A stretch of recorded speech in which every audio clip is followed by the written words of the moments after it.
Welcome back to the Smugsy Show. I'm Smugsy, your host. It's been a minute. It's been 2 months, actually, since our last show. Where have I been? Well, I had real life intervene. I had a referendum question to win locally, and we did. And then an epic Davy and Goliath jury trial in federal court to win, and we did. And then I had company for a month. Christmas came. It was New Year's. We rang in the New Year. Abundanza. Lots to be grateful for. It's good to be back.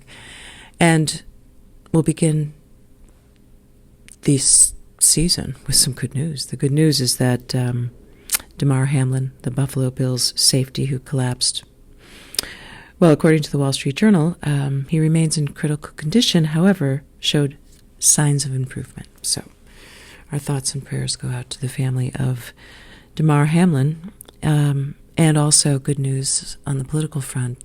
President Joe Biden and Mitch McConnell, the longest-serving leader in the Senate, appeared today in a show of bipartisanship in Kentucky to celebrate the passage of the infrastructure bill. Congress actually got something done in pumping billions of dollars into the bridges that keep collapsing. And so the Senate and the White House were in love today, but the House of Representatives, as some of you probably know, is not faring so well under the Republican majority, the slim majority that the Republicans have. It's not yet 8 o'clock here, and Kevin McCarthy's coming up on his 7th vote to become Speaker, the first 6 votes having failed. First time in a decade, first time in a century that the majority party has been unable to elect a Speaker. If Kevin McCarthy can keep at it, so can the Smugsy Show. So let's start what's out for 2023, in addition to Kevin McCarthy becoming the Speaker of the House. Well, I'll tell you what's out. The question, what are your pronouns? And here's why.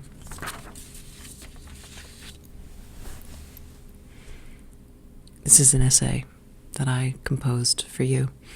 It's called, If You Want to Be They, Get Married. An essay by yours truly, Smugsy the Girl.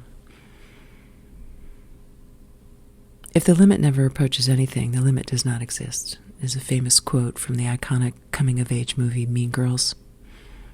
And one way to succinctly state the case for protecting they as the plural, all-inclusive pronoun of the English language. If you haven't seen Mean Girls, think The Catcher in the Rye or any other story about an individual's journey from on the outside looking in to becoming to a place of belonging. Now, please understand that my rejection of the pronoun they as a singular pronoun is not a rejection of non-binary you because I'm a mean girl. My beliefs are grounded in my identity as an English major. I am pro-you. The defense of traditional they as a singular pronoun is not a stand against anyone who feels outside of the gender binary looking in. Rather, it's a rallying call for them to human up. Let me explain.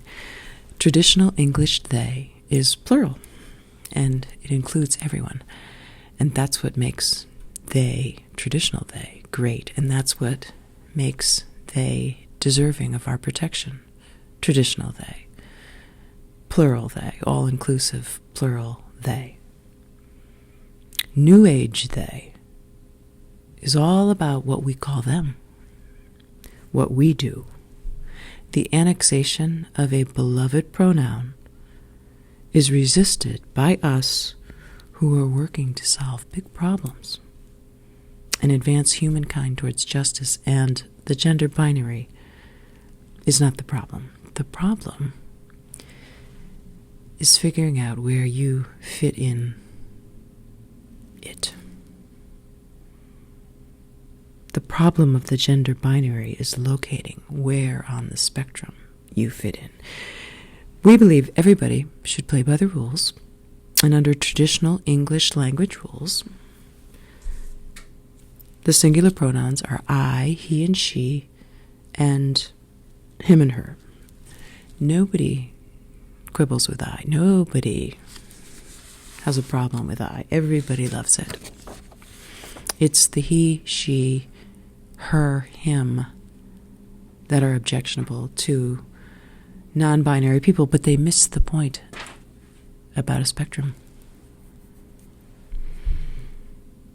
There are an infinite number of points on a line, right? Think back to high school math. There are an infinite number of points on a line, or a line segment for that matter. Okay, translation from math to English. There's room for everyone on the gender binary spectrum. Equality is binary. You either have it or you don't. And if binary is good enough for equality, among the other numerous and mythical opposites that help describe the mysteries of the universe and advance the human condition, if binary is good enough for equality, binary is good enough for the 1.7 million English majors feeling the heat to use they as a singular gender-neutral pronoun. We don't want to do it. And we're not going to do it. And here's why.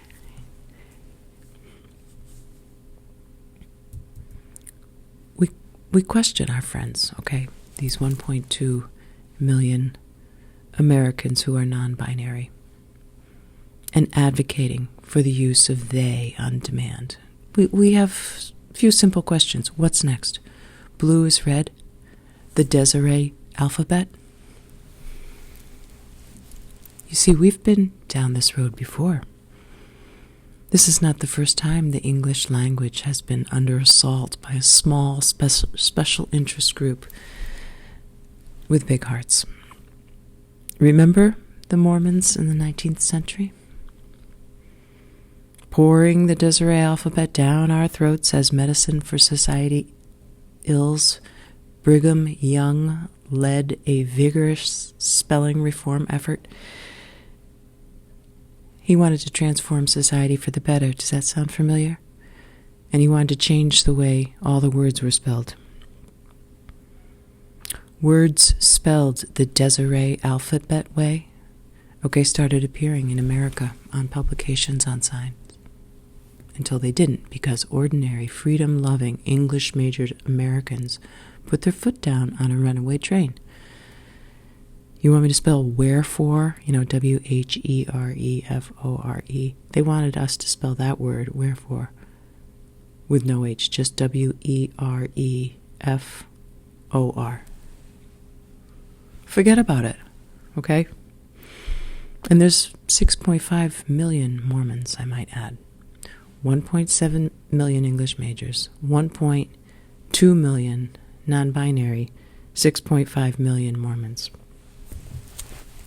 But getting back to that wherefore and the silent H, it was the English majors who stood in solidarity with the silent H in the 19th century, pushed back against the Mormons trying to change the way we spell wherefore, trying to change the alphabet. It was the English majors, because the silent H speaks loudly to us. And it's with equal fervor and passion that we celebrate the rich and beautiful hush of the not-silent age in the singular pronouns, he and she. Do you hear that? In English, there's an H for everyone.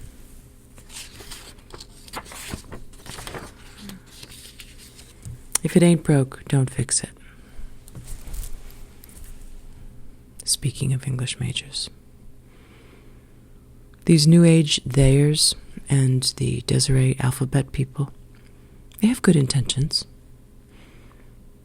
But upending an inclusive set of pronouns is not progress, it's confusing. Watered down English is like watered down tea. Weak. No matter how much sugar you put in it, it doesn't get any stronger.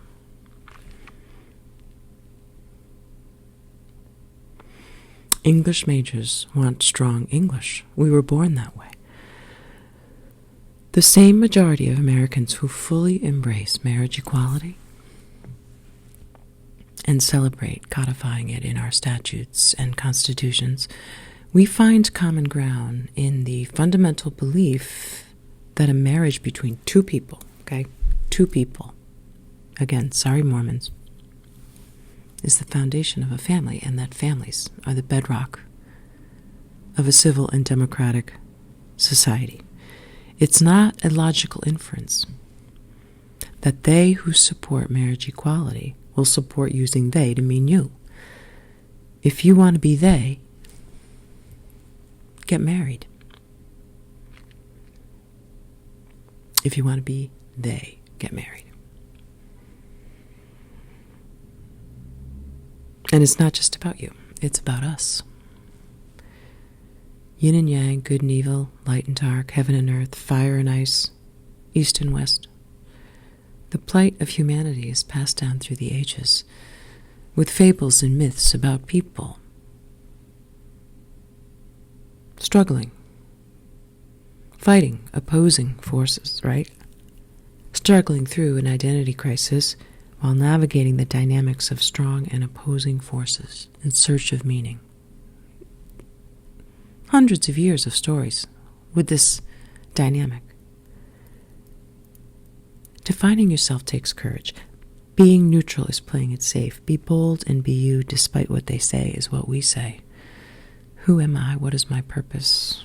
Where do I fit in? In the big picture, masculine and feminine are the metaphorical and metaphysical limits of gender expression, like all other poles of competing energy in the universe. Every individual has a place on the spectrum. The spot in the middle is still binary.